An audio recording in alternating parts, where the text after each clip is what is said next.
तो यहाँ पे सबसे जो स्टेबल होगा ना वो सबसे अबंडेंट होगा, ये आपने बात याद रखनी है। तो सबसे स्टेबल कौन सा वाला है? ऑक्सीजन 16। तो ऑक्सीजन 16 सबसे अबंडेंट होता है। ऑक्सीजन 17 और ऑक्सीजन 18 बहुत रेयर होता है। हालांकि ये आप बोल सकते हैं कि ऑक्सीजन 16 इतना अबंडेंट होता है कि इसकी जो परसेंटेज होती है नेचर में वो 99.7% होता है। ये वाले इतने रेयर होते हैं कि 0.34% होता है दोनों मिलाकर।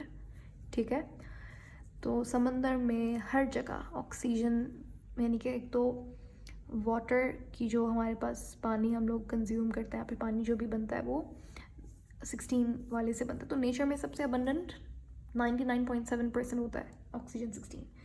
ओके, लास्ट क्वेश्चन हमारे पास। और किसी ने पूछा था कि वो कैंसर वाला जो क्वेश्चन था उसका आंसर क्या था। मैंने आपसे क्वेश्चन पूछा था कि most of the cancers are treated by what radioactive element.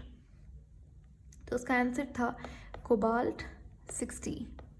Cobalt का जो 60, जिसका ये 60th वाला जो आइसोटोप होता है, कोबाल्ट एलिमेंट का नाम है। ठीक है, तो ये एलिमेंट यूज़ किया जाता है बहुत सारे तरीके के कैंसर्स को ट्रीट करने में। ठीक है, कोबाल्ट 60 उसका सही जवाब था। उसके बाद लास्ट क्वेश्चन है। ओके जी, last question of the day तो नहीं कह सकते, मे बी आगे हम लोग सवाल करें, लेकिन अभी के लिए ये आपका लास्ट क्वेश्चन। उसके बाद हम लोग लेक्चर पे जाएंगे।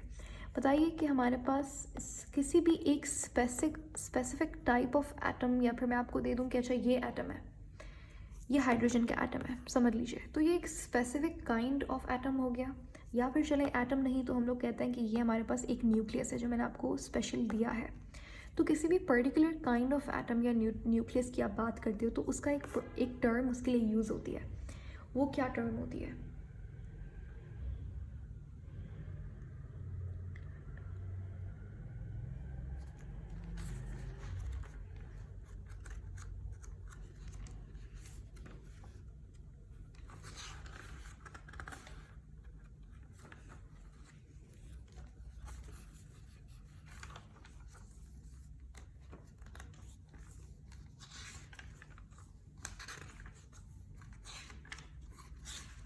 क्या कहते हैं ऐसे पर्टिकुलर कोई आपके पास एक एटम है तो उसके लिए क्या टर्म यूज़ होगी?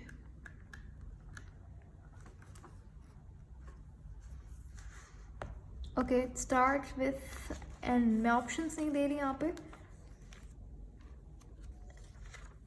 चलें, इसको कहते हैं हम लोग न्यूक्लियाइड।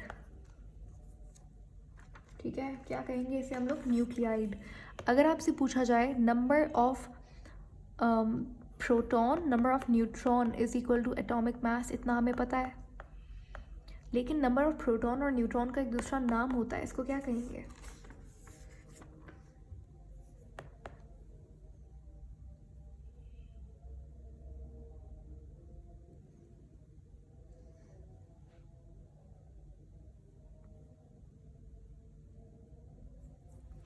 इसे आप न्यूक्लियॉन्स बोल सकते हो। जितना भी न्यूक्लियस के अंदर आपके पास पार्टिकल होगा उसे आप न्यूक्लियॉन्स कहते हो। ठीक है, और न्यूक्लियाइड क्या होता है? न्यूक्लियाइड कुछ भी नहीं, कोई एक स्पेसिफिक काइंड ऑफ एटम या फिर न्यूक्लियस को आप न्यूक्लियाइड कहते हो। ओके, उसके बाद हम आते हैं डिस्कवरी।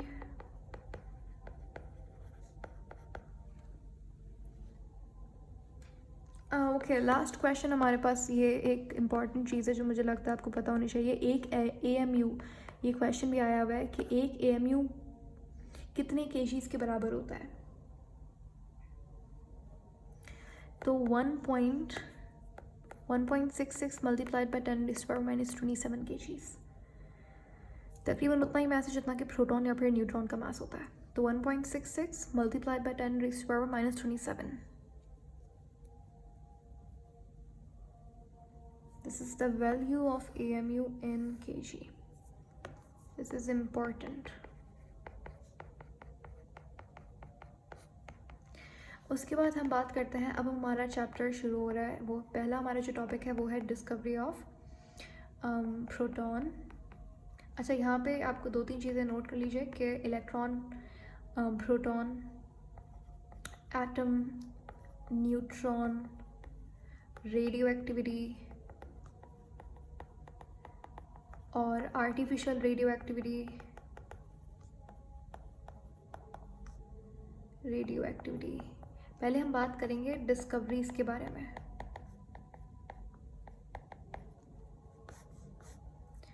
सबसे पहले तो atom.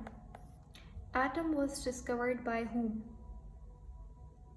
And be active in the chat box. Write down atom was discovered by which scientist, which chemist.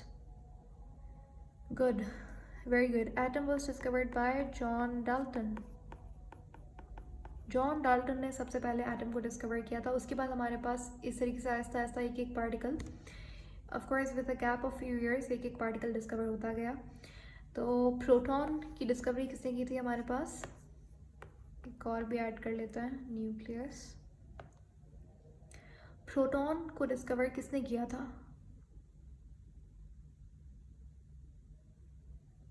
Proton को डिस्कवर किया था गोल्डस्टीन ने। ठीक है, गोल्डस्टीन ने प्रोटॉन को डिस्कवर किया था। अब बताएं इलेक्ट्रॉन को किसने डिस्कवर किया था?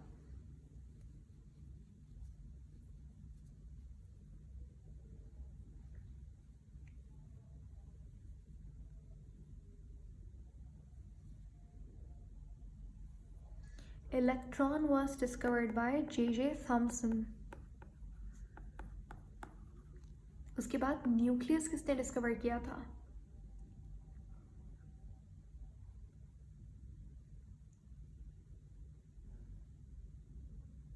Good, nucleus was discovered by Rutherford. Neutron किसने डिस्कवर किया था?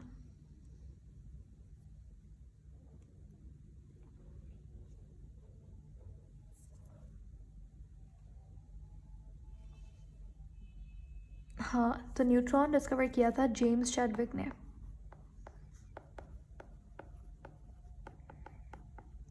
रेडियो एक्टिविटी का कॉन्सेप्ट किसने दिया था सबसे पहले?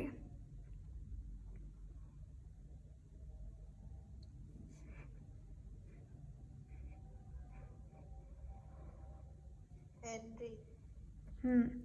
तो रेडियो एक्टिविटी का कॉन्सेप्ट दिया था हेनरी बेक्वेरेल ने। इन्होंने एक्सीडेंटली रेडियो एक्टिविटी को डिस्कवर किया था। एक एलिमेंट ये छोड़ के चले गए थे अपनी लैब में और वो कुछ दिनों बाद डिसइंटीग्रेट हो गया, ख़त्म हो गया। तो हेनरी बेक्वेरेल ने रेडियो एक्टिविटी को एक्सीडेंटली डिस्कवर किया था। उसकी तो इन्होंने नेचुरल रेडियो एक्टिविटी के आइसोटोप, ये किसी सॉल्ट से इन्होंने देखा कि यूरेनियम सॉल्ट था मेरे ख्याल से, वहाँ से कुछ रेडिएशंस निकल रही थी। तो हेनरी बेक्वेरेल ने कहा कि ये कुछ इसमें से कुछ तो निकल रहा है, और रेडियो एक्टिविटी का इन्होंने कॉन्सेप्ट दिया कि अच्छा, spontaneous disintegration of particles is radioactivity, of any radioactive nucleus is radioactivity। तो ये तो हमारे पास नेचुरल रेडियो एक्टिविटी की बात आ गई। लेकिन उसके बाद आर्टिफिशियल डिस्कवरी, मतलब discovery of artificial radio activity किसने की थी?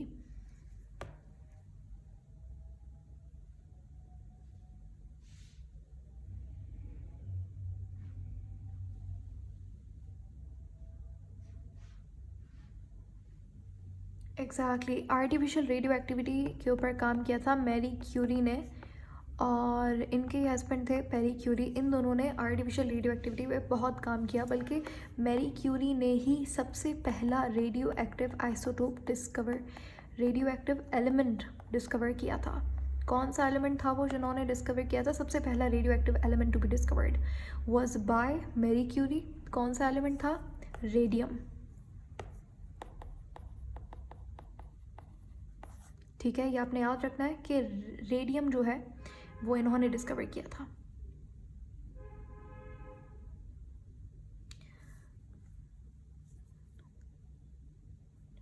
अच्छा, किसी ने पूछा है कि एक्स रेज, रिया ने पूछा है X rays were discovered bye.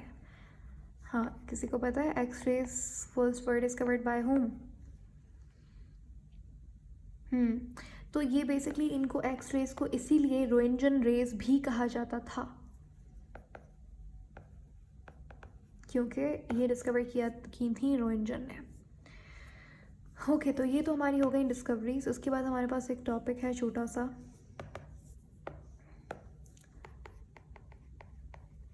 कि सबको पता है कि मैं यहाँ पे कैथोड रे नहीं बनाऊँगी कि यहाँ से इलेक्ट्रॉन निकल रहा है, ये कैथोड रेज हैं, और यहाँ से हम लोग सिर्फ जो मतलब, क्योंकि वन शॉट है तो हर चीज़ कवर करेंगे, लेकिन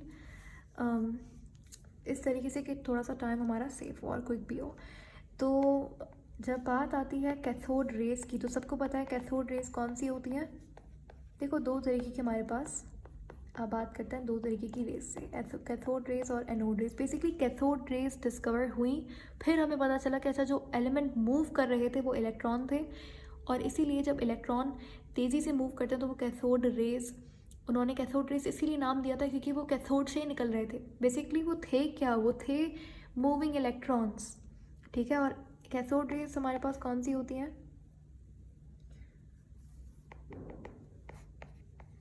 फास्ट मूविंग इलेक्ट्रॉन्स को ही कैथोड रेस कहते हैं।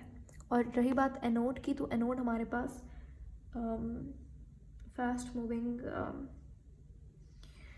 प्रोटॉन्स, फास्ट, अच्छा अगर मैं यहाँ पे कहूँ कि ये फास्ट मूविंग प्रोटॉन होता है, तो इज़ इट ट्रू और फॉल्स?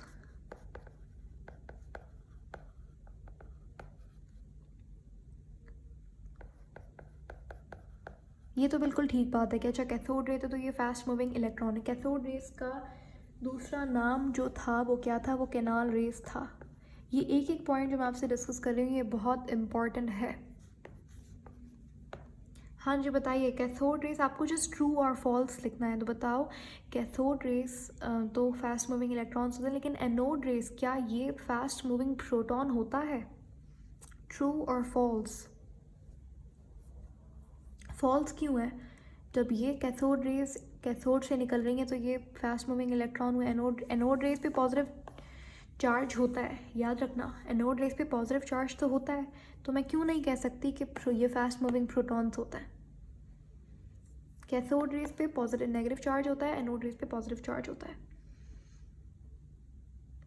बताओ, अब मैं कह सकती हूँ, मतलब अब भी आप सोच सकते हैं, मुझे आंसर दे सकते हैं कि fast moving protons are anode rays.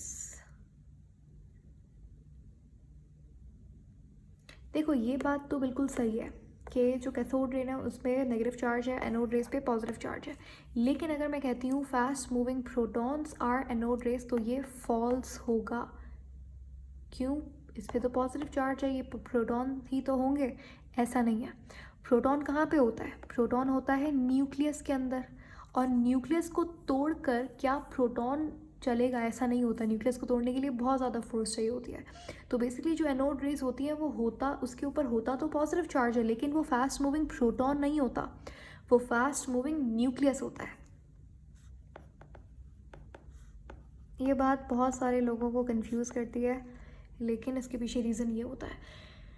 तो इज़ इट क्लियर? अब देखो न्यूक्लियस के अंदर न्यूट्रॉन है, प्रोटॉन है। न्यूट्रॉन पे कोई चार्ज नहीं है, प्रोटॉन पे पॉजिटिव चार्ज है, इसलिए ओवरऑल एनोड पे क्या हुआ, पॉजिटिव चार्ज आया, लेकिन फास्ट मूविंग प्रोटॉन नहीं होता, न्यूक्लियस होता है, यानी कि उसके साथ न्यूट्रॉन भी चल रहा होता है।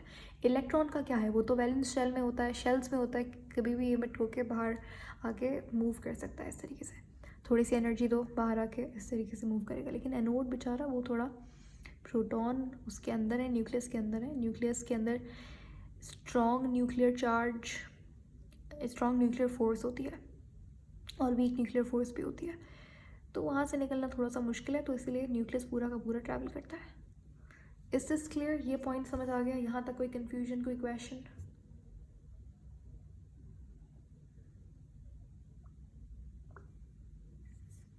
यस,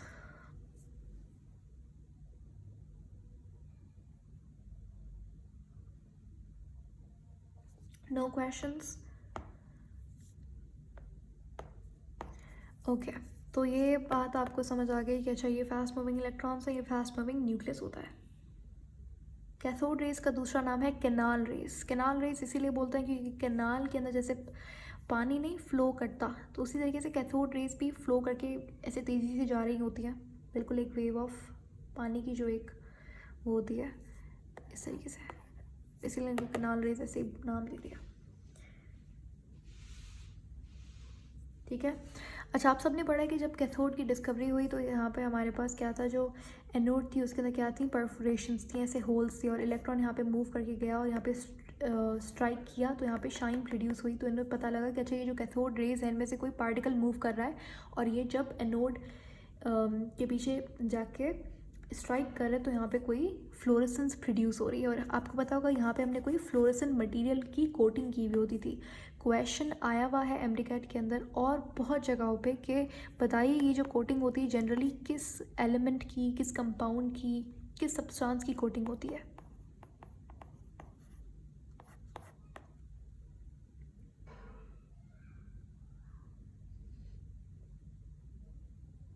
हाँ, ये फ्लोरेसेंट मटेरियल तो होता है, लेकिन उस फ्लोरेसेंट मटेरियल किस कंपाउंड का बना हुआ होता है।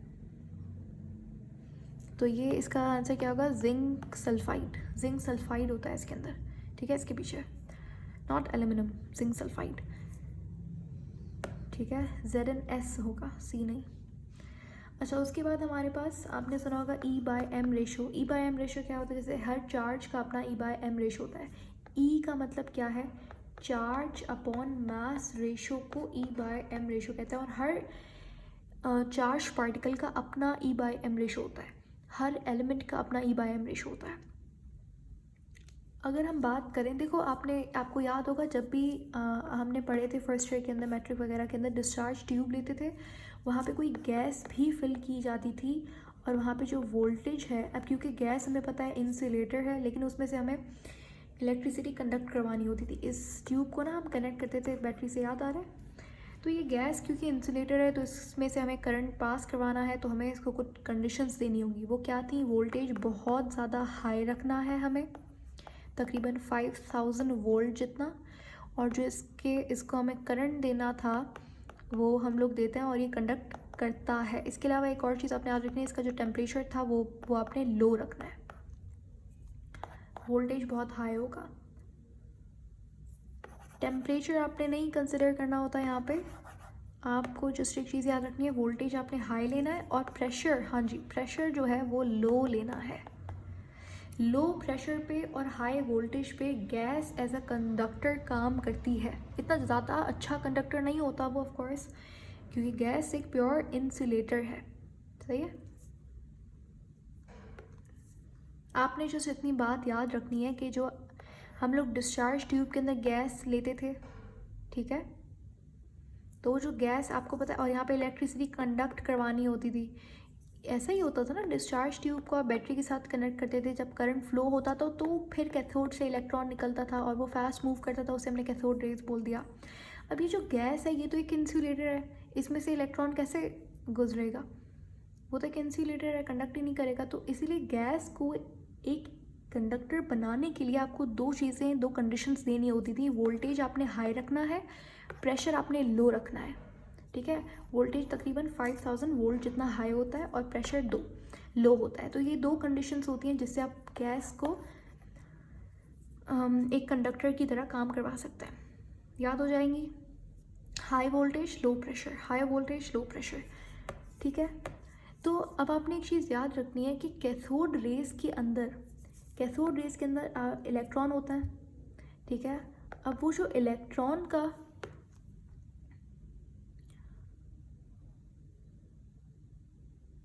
मैंने अभी तक ये बात की है कि हमारे पास जो डिस्चार्ज ट्यूब थी वहाँ पे हम लोग गैस फिल करते थे, रिमेंबर। तो गैस तो एक इंसुलेटर है, उसमें से इलेक्ट्रिसिटी कैसे पास होगी, ये डिस्चार्ज ट्यूब है, यहाँ पे हम लोग बैटरी से कनेक्ट करते हैं इसको, और इलेक्ट्रिसिटी हमें पास करवानी होती थी, तभी यहाँ से जो कैथोड से है इलेक्ट्रॉन निकलेगा। लेकिन गैस तो इंसुलेटर है, उससे कैसे इलेक्ट्रिसिटी यहाँ पे करंट पास होगा। तो गैस से इलेक्ट्रिसिटी पास करवाने के लिए आप दो कंडीशंस देंगे, पहला वोल्टेज हाई रखना होगा, प्रेशर लो रखना होगा, बस इतनी बात की थी हमने। तो उसके बाद हम बात कर रहे थे E/m रेशो की। देखो, जब कैथोड रेस की बात करते हो तो इसमें इलेक्ट्रॉन फ्लो करता है, आपने तो बोला कि फास्ट मूविंग इलेक्ट्रॉन होता है। तो जो इलेक्ट्रॉन का E/m रेशो है वो गैस पे डिपेंड नहीं करता। यहाँ पे कोई भी गैस आप फिल कर दो, इलेक्ट्रॉन का चार्ज तो वही रहेगा, इलेक्ट्रॉन का मास भी वही रहेगा, ठीक है। ये जो गैस पार्टिकल्स होंगे, इसमें से जो इलेक्ट्रॉन इमिट आउट होके मूव करेगा, तो E/m रेशो तो सेम ही रहेगा कैथोड रेस का, तो वो गैस के ऊपर डिपेंड नहीं करेगा। यहाँ पे चाहे आप हाइड्रोजन फिल कर दो, हीलियम फिल कर दो, नियॉन फिल कर दो, कोई भी फिल कर दो, E/m रेशो सेम रहेगा कैथोड का। लेकिन जब बात आती है एनोड की, तो यहाँ पे E/m रेशो डिपेंड करता है आप कौन सी गैस ले रहे हो। ऐसा क्यों? ऐसा इसलिए क्योंकि यहाँ पे हमने देखा था कि ये फास्ट मूविंग न्यूक्लियस होता है, तो इसके अंदर प्रोटॉन तो है ही है लेकिन न्यूट्रॉन भी है। और क्योंकि ये न्यूक्लियस मूव कर रहा है तो किसी गैस के न्यूक्लियस के अंदर 2 प्रोटॉन है, 4 न्यूट्रॉन है, किसी में 4 न्यूट्रॉन, 6 प्रोटॉन। तो न्यूक्लियस तो हर किसी का एटॉमिक मास तो डिफरेंट होता है। जैसे हाइड्रोजन का E/m रेशियो डिफरेंट होगा। अगर हीलियम की बात, हीलियम फिल करते हो तो हीलियम का न्यूक्लियस मूव करेगा, और हीलियम के न्यूक्लियस के अंदर क्या होता है? हीलियम के न्यूक्लियस के अंदर कितने न्यूट्रॉन होते हैं और कितने प्रोटॉन होते हैं, तो वो आप निकालेंगे तो इसका न्यूक्लियस डिफरेंट होगा, इसका न्यूक्लियस डिफरेंट होगा, नियॉन का न्यूक्लियस डिफरेंट होगा। तो आपने याद रखना है कि एनोड जो है उसमें जो E/m रेशियो होगा वो डिपेंड करेगा, एनोड रेस का E/m रेशियो डिपेंड करेगा आप कौन सी गैस फिल कर रहे हो। क्वेश्चन क्या आएगा? क्वेश्चन ये पूछेंगे, मुझे बताइए हाईएस्ट E/m रेशियो किस गैस का होता है? ऑप्शन है आपके पास हाइड्रोजन, हीलियम, फ्लोरीन, नियॉन। थोड़ा सा दिमाग लगाओ। सबसे हाईएस्ट E/m रेशियो कौन सी गैस का होता है?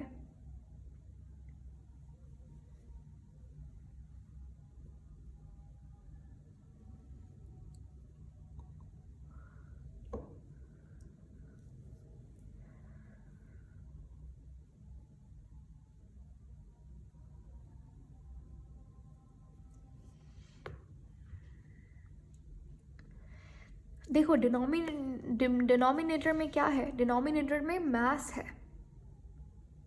जितना बड़ा आप मास रखेंगे डिनोमिनेटर के अंदर उतनी कम वैल्यू होती जाएगी।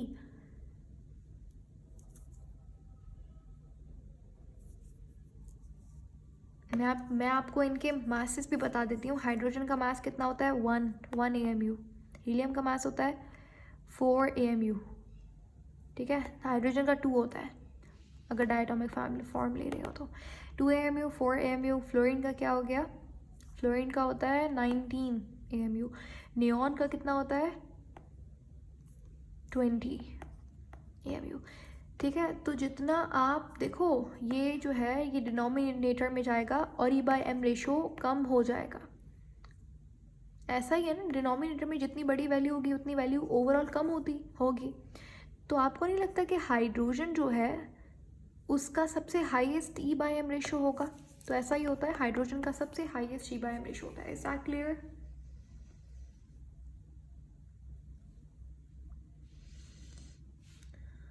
तो ये आपने बातें याद रखनी है, बहुत इंपॉर्टेंट चीज़ है। उसके बाद हम बात करते हैं, थोड़ा सा यहाँ पे एक पॉइंट मेंशन है क्वांटम थ्योरी के हवाले से।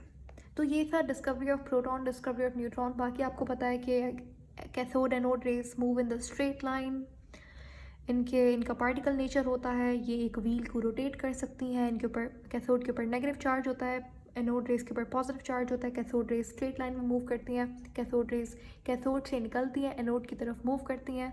क्योंकि इनके ऊपर नेगेटिव चार्ज होता है तो ये मैग्नेटिक फील्ड के अंदर पॉजिटिव की तरफ डिफ्लेक्ट हो जाएंगी। तो ये छोटे मोटे बहुत सिंपल से पॉइंट से, लेकिन वो मैंने आपको वर्बली बता दिया। अब देखें क्वांटम थ्योरी जो है हमारे पास, सबसे पहले क्वांटम थ्योरी किसने दी थी? Quantum theory was first given by whom?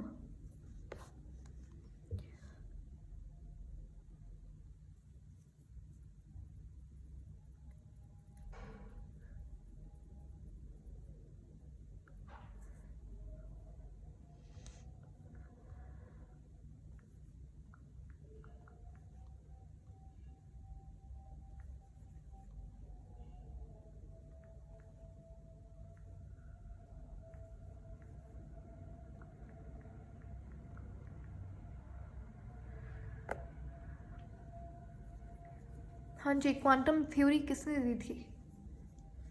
मैं ऑप्शन दे देती हूँ यहाँ पे। हेनरी becquerel ने दी थी, पेरी क्यूरी ने दी थी, आइंस्टीन ने दी थी, न्यूटन ने दी थी, या फिर प्लांक ने दी थी।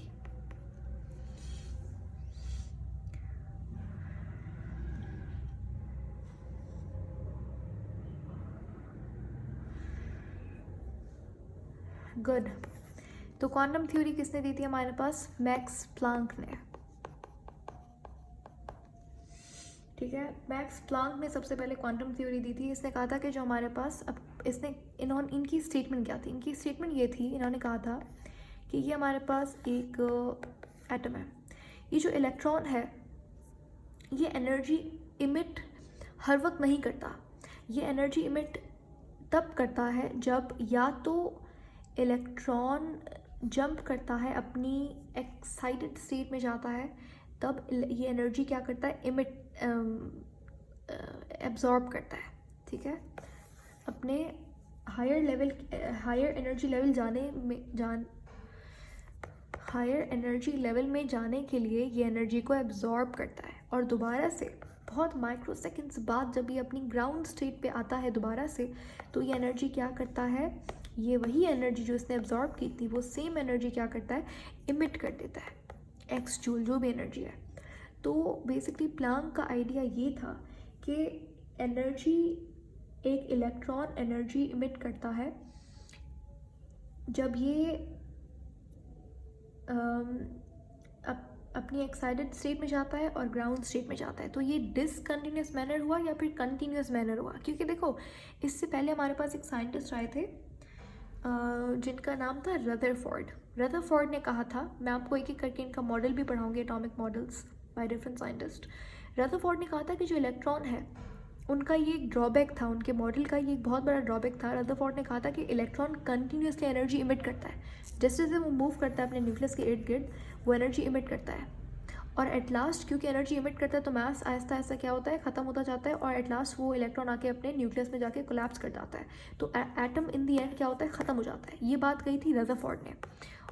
रदरफोर्ड ने कहा था कि एनर्जी इमिट होती है कंटिन्यूसली, जो कि बात बिल्कुल गलत थी। इनके मॉडल का सबसे बड़ा ड्रॉबैक ही ये था। ठीक है, अब बात करते हैं प्लांक की। प्लांक आए इस रदरफोर्ड के बाद, मैक्स प्लांक आए। मैक्स प्लांक ने कहा ऐसा बिल्कुल नहीं होता। इन्होंने थ्योरी दी क्वांटम थ्योरी। क्वांटम थ्योरी इन्होंने बात की कि जो इलेक्ट्रॉन है वो एनर्जी इमिट और एब्जॉर्ब तभी करता है जब वो अपनी एक्साइटेड स्टेट में जाता है और अपनी ग्राउंड स्टेट में वापस आता है। ठीक है, तो ये कंटिन्यूस मैनर हुआ या फिर डिसकंटिन्यूस मैनर हुआ अकॉर्डिंग टू मैक्स प्लांक?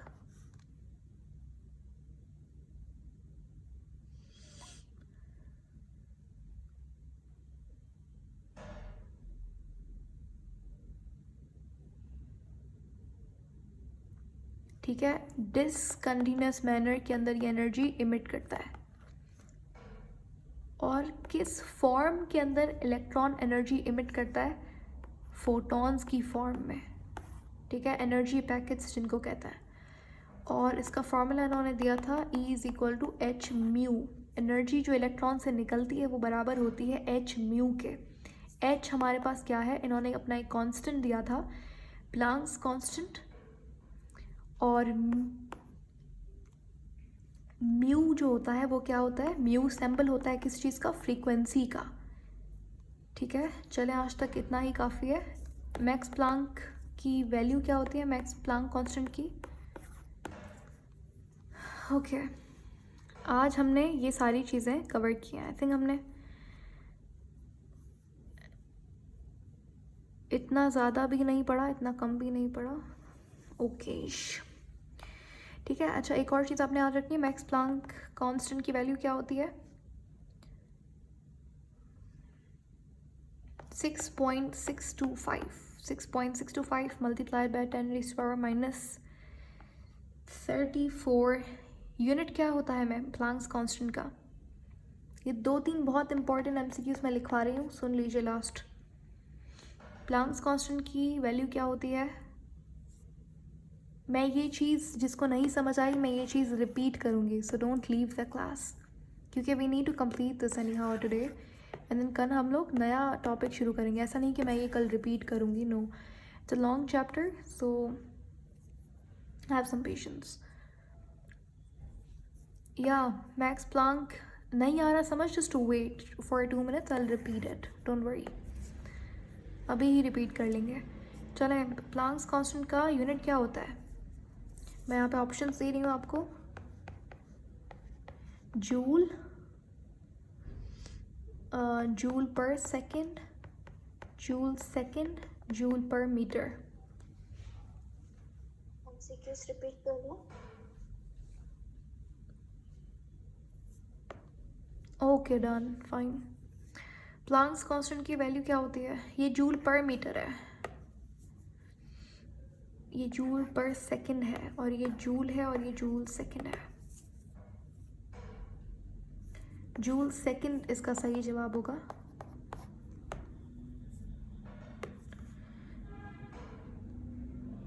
सही है। तो क्वांटम थ्योरी दी थी मैक्स प्लांक ने। इन्होंने कहा था कि, ध्यान से सुनना, इलेक्ट्रॉन एनर्जी इमिट करता है जब वो अपने एक्साइटेड स्टेट में जाता है, तो उससे आप एनर्जी देते हो, तभी वो अपने एक्साइटेड स्टेट में जाता है। Okay fine, let's do this tomorrow and will be done. ठीक है।